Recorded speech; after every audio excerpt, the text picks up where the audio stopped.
Tol, anong gusto mong matanggap ngayong Pasko? Chicks. Yung buhay, tol. True to Yung life. gumagalaw. Oo nga pala, tol. Happy birthday. Magbe-birthday ka na nga pala mamayang gumagalaw ating na gabi. chicks. Yung Yes, nakabak. happy birthday! Mga Happy ganun na birthday. chicks. Batiin natin si Nero. Dalawa. 1, 2, 3. Happy birthday, Nero! Bukas pa yun. Bakit? Gumagalaw na babae, gumagalaw na chicks. Edi pangalanan na natin. Yan na nga pala. Sino? Pangalanan. Sino na? Pangalanan natin. Saan ang lakad niyo bukas, pare? Wala pre.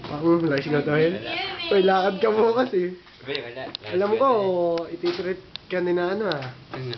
Punta pala kaming Greenbelt 5. Anong gagawin niyo doon? Magpa-party. Doon sila Party ka nila. magbo-bonding. Party. Tama ka siya. Hindi. Pinsangan Hindi namin, ako di ba? ng bataan eh. Anong pakiramdam mo at madadagdagan na naman ang edad mo, pare? Ah. Siyempre, masaya. 16 na ako eh. Eh, di ilang taon ka na walang babae. Huwag kang magalan, di nag-iisa parehas tayo.